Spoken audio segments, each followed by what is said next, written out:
사도신경으로 신앙 고백하겠습니다. 나는 전능하신 아버지 하나님 천지의 창조주를 믿습니다. 나는 그의 유일하신 아들 우리 주 예수 그리스도를 믿습니다. 그는 성령으로 잉태되어 동정녀 마리아에게서 나시고 본디오 빌라도에게 고난을 받아 십자가에 못 박혀 죽으시고 장사된 지 사흘 만에 죽은 자 가운데서 다시 살아나셨으며 하늘에 오르시어 전능하신 아버지 하나님 우편에 앉아 계시다가 거기로부터 살아있는 자와 죽은 자를 심판하러 오십니다. 나는 성령을 믿으며 거룩한 공교회와 성도의 교제와 죄를 용서받는 것과 몸의 부활과 영생을 믿습니다. 아멘. 찬송가 304장 함께 찬양하겠습니다. 찬송가 304장입니다.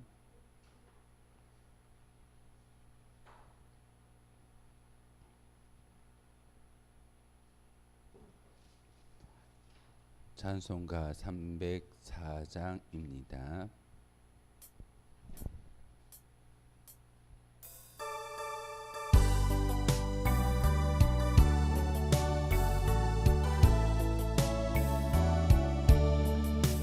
크신 하나님의 사랑 말로 다 영영 못하네.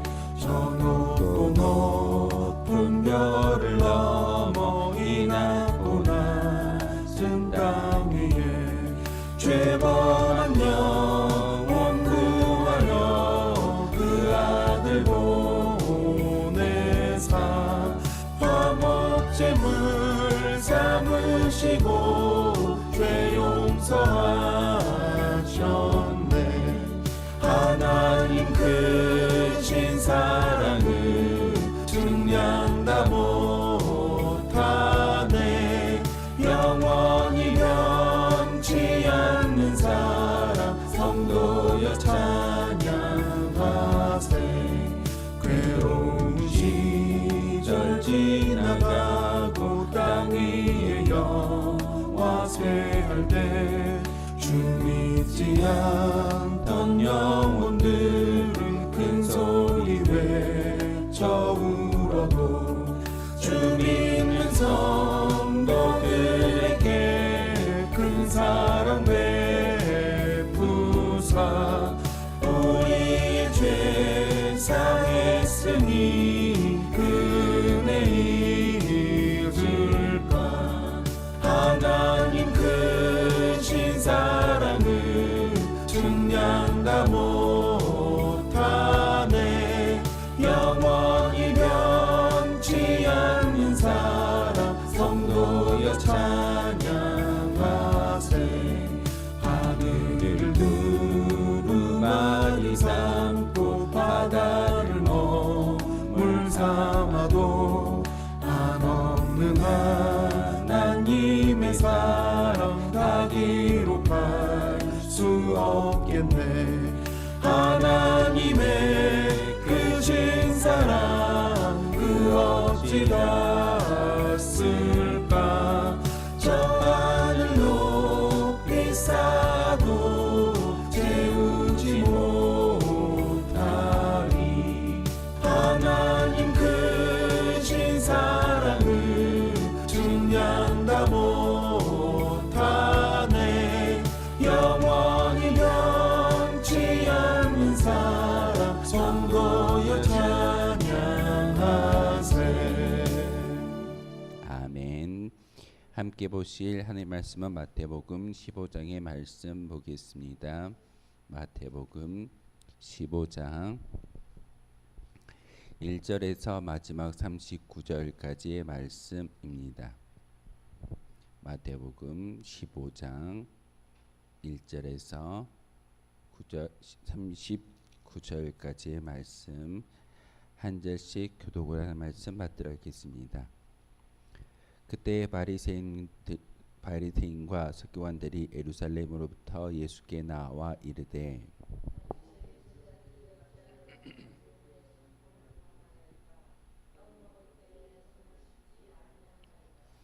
대답하여 이르시되 너희는 어찌하여 너희의 전통으로 하나님의 계명을 범하느냐.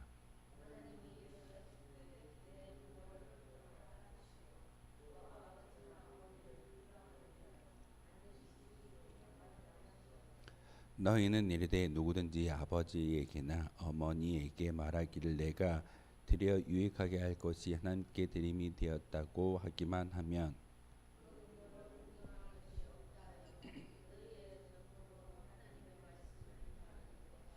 외식 갖는 자들아 이사야가 너희에게 관하여 잘 예언하였도다. 일러스되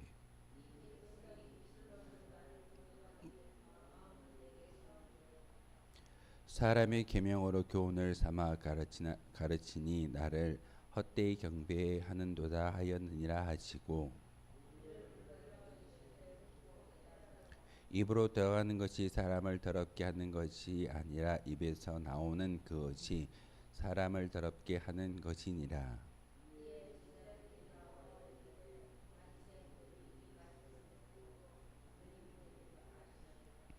예수께서 대답하여 이르시되 심은 것마다 내 하늘 아버지께서 심으시지 않은 것은 뽑힐 것이니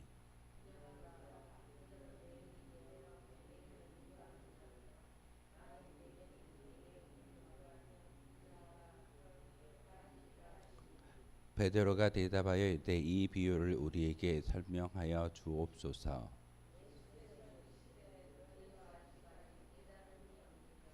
입으로 들어가는 모든 것은 배로 들어가서 뒤로 버려지는 줄 알지 못하느냐.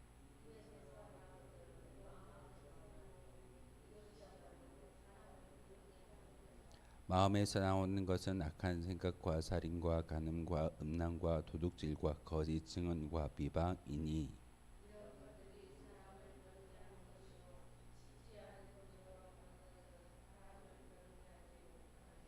예수께서 거기서 나가사 두로와 시돈 지방으로 들어가시니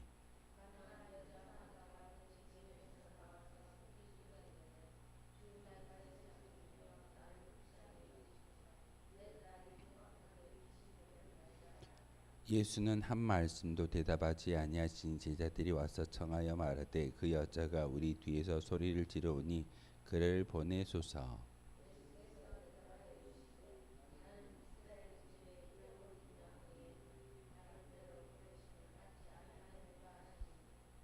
여자가 와서 예수께 절하며 이르되 주여 저를 도우소서.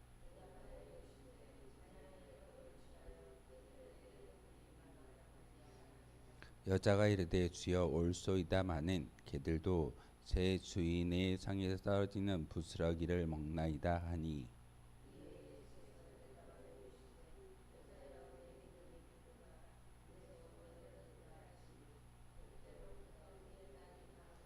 예수께서 거기서 떠나사 갈릴리 호숫가에 이르러 산에 올라가 거기 앉으시니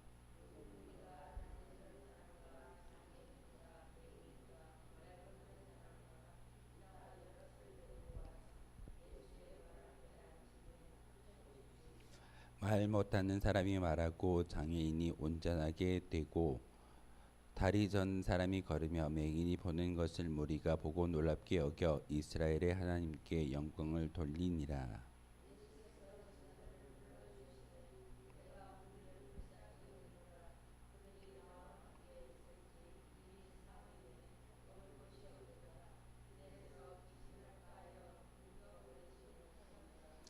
제자들이 이르되 광야에 있어 우리가 어디서 이런 무리가 배부를 만큼 떡을 얻으리이까.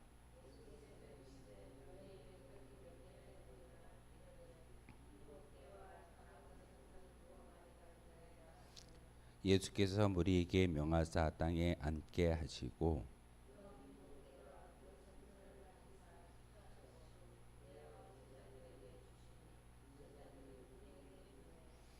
다 배불리 먹고 남은 조각을 7강줄에 차게 거두었으며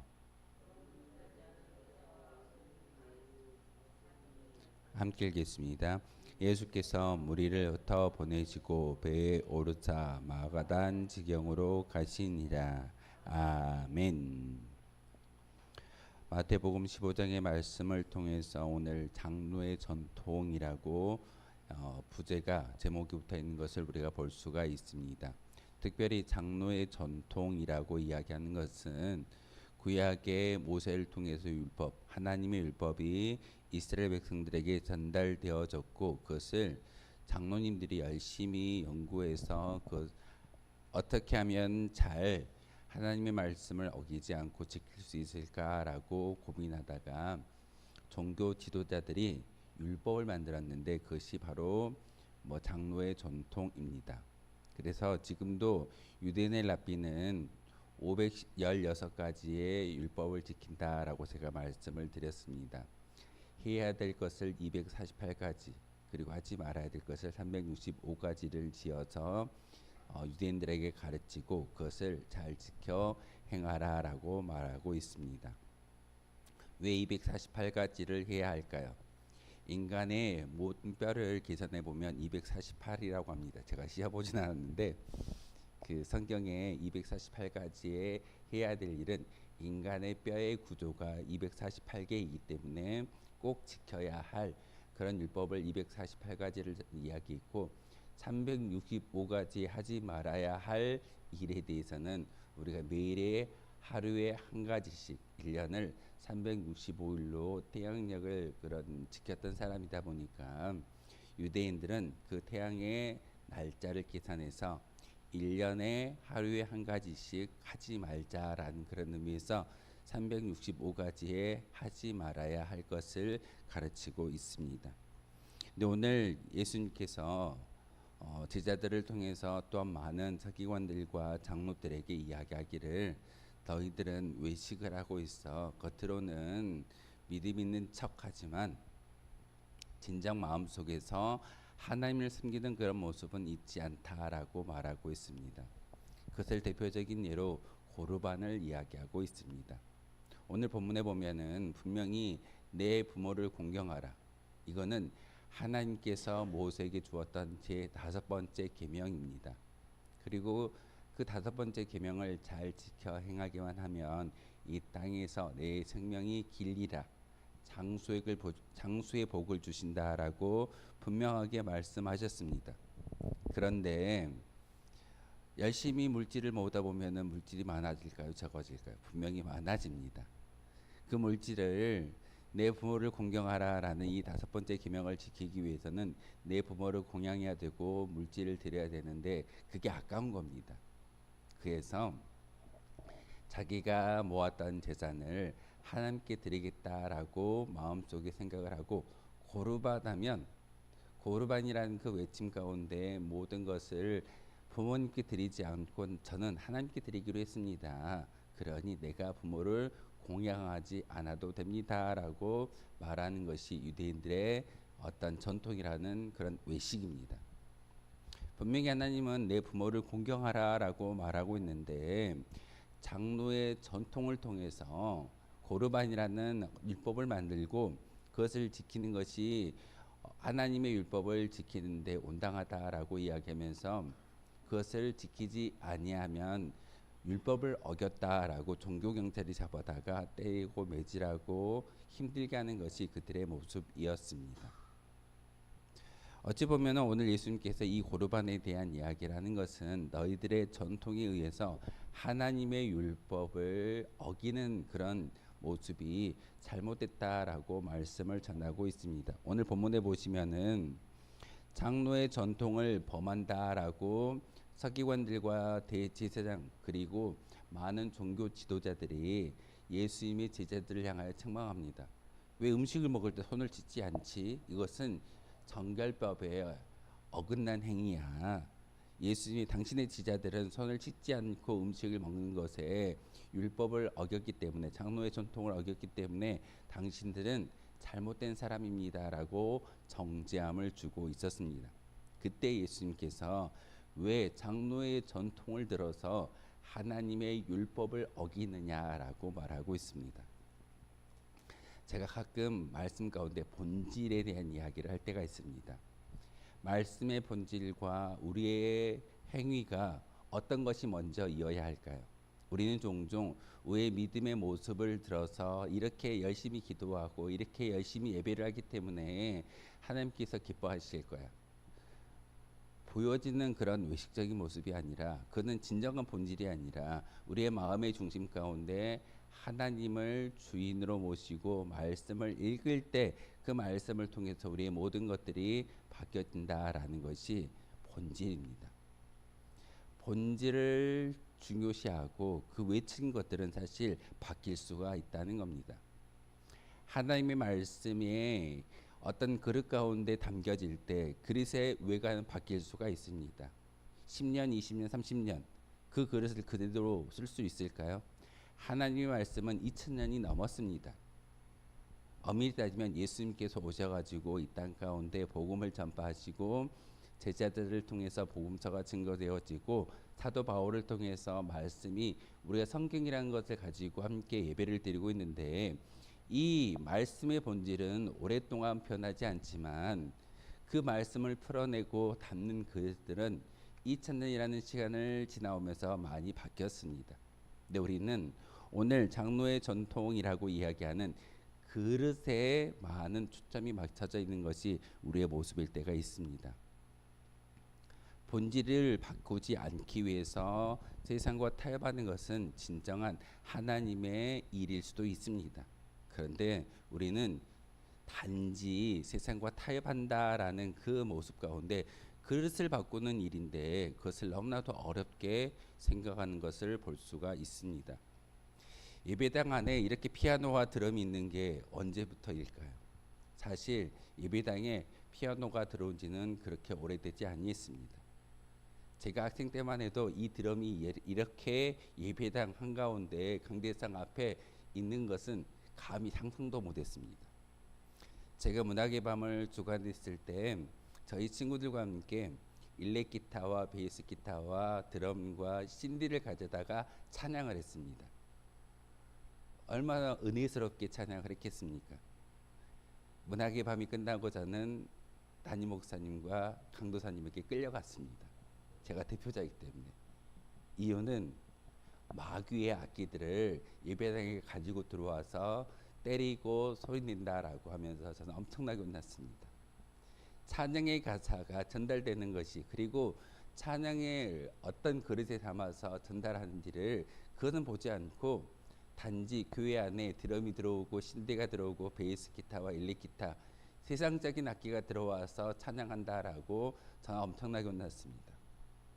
오늘 고르반이라는 장로의 전통을 이야기하는 그 모습을 통해서 하나님의 율법을 가리우는 그런 사람들과 저를 혼냈던 목사님과 강도사님의 이야기가 참 많이 교차됩니다. 분명히 찬양의 모습과 여러 가지 말씀을 전하는 방법은 그릇에 따라서 달라질 수 있을 겁니다. 하지만 본질은 달라지면 아니 되는 겁니다. 오늘 칠병이어의 말씀을 전하고 있는데, 칠병이어의 말씀 가운데 하나님께서 예수님을 통하여 어제처럼 똑같이 많은 무리를 보시고 불쌍히 여기셨습니다. 그러면서 그들에게 먹을 것을 주었는데, 예수님의 사명이 무엇일까요? 단지 육신의 배고픔을 채워주는 게 예수님의 사역이었을까요? 예수 그리스도의 사명은 가르치고 전파하고 치료하는 것이 바로 예수님의 사역이었습니다. 그런데 가장 먼저는 가르침입니다. 천국 복음을 이야기하고 그리고 전파하는 것, 전도하는 것. 또한 수많은 사람들이 예수님을 만나서 그 자리에 올라왔을 때 자기의 모든 질병도 귀신도 모든 막혔던 담들도 풀어지는 것이 예수님을 진정 만나는 시간입니다. 예수님의 사명 가운데 가르치고 전파하고 치료하는 이 세 가지의 사명을 감당하지 아니했다면 온당한 예수님의 사명이 증거될 수 있었을까요? 외적인 것에, 그릇에 우리는 초점을 맞추지 말아야 합니다. 오늘 예수님께서 21절에서 28절까지의 말씀 가운데 두로와 시돈 지방을 들어가셨다라고 전하고 있습니다. 사실 두로와 시돈은 이방 땅입니다. 이방 땅에 들어가셔서 이방 사람들을 만나기 위해서 그곳에 들어가셨는데 이방 여인이 와서 주님 저희 딸이 아파 있습니다. 고쳐 주십시오라고 이야기할 때 예수님께서 매정하게 말씀하십니다. 내가 유대인들의 떡을 주로 유대인들에게 왔지 그 떡을 이방 사람들 개에게 주려고 오지 아니했다라고 좀 매몰차게 이야기를 합니다. 그런데 그 이방 여인이 어떻게 말하던가요? 예수님 말씀이 맞습니다. 하지만 개도 주인의 상에서 떨어지는 부스러기라도 먹으면서 사는 것이 개의 인생일진데 유대인에게만 주어지는 떡이 아니라 그 떡에서 조금 떨어지는 부스러기 은혜라 할지라도 저희는 먹고 치료받기를 원합니다라고 말을 전합니다. 이 여인을 만나기 위해서 예수님께서 두로와 시돈 지방의 일부로 들어가셨습니다. 그리고 그 여인의 믿음이 있음을 아셨기 때문에 제자들을 훈련시키기 위해서 그렇게 매몰차게 말씀을 전하고 있는 것이 오늘 본문의 말씀입니다. 오늘 마태복음 15장을 통해서 우리에게 이야기하고 증거되기를 원하고 계십니다. 하나님을 만나고 예수님을 나의 주인으로 모시는 그 순간 배불리 먹고 남는 역사가 우리 가운데 있다라고 칠병이어의 그런 기적을 우리에게 말씀하고 있습니다. 예수님의 사명을 다시 한번 기억하십시오. 가르치고 전파하고 치료하는 것. 우리에게 주어진 사명이기도 합니다. 우리가 나아가서 예수 믿고 복 받으십시오라고 말하는 그 말씀보다 예수 믿고 구원받는 것이 먼저입니다. 그리고 교회에 올라가면 좋은 일이 일어날 겁니다. 이게 바로 예수 그리스도의 사명을 우리가 대신하는 제자의 사명일 줄 압니다. 다시금 오늘 말씀을 통해서 우리를 긍휼하게 여기시는 예수님의 그 마음을 마음속에 품고 그리고 진정한 하나님의 본질이 무엇인지를 여러분이 말씀을 읽어가면서 더 많이 마음속에 새길 수 있는 저와 여러분 되어주시기를 주님의 이름으로 소망하겠습니다. 기도하겠습니다.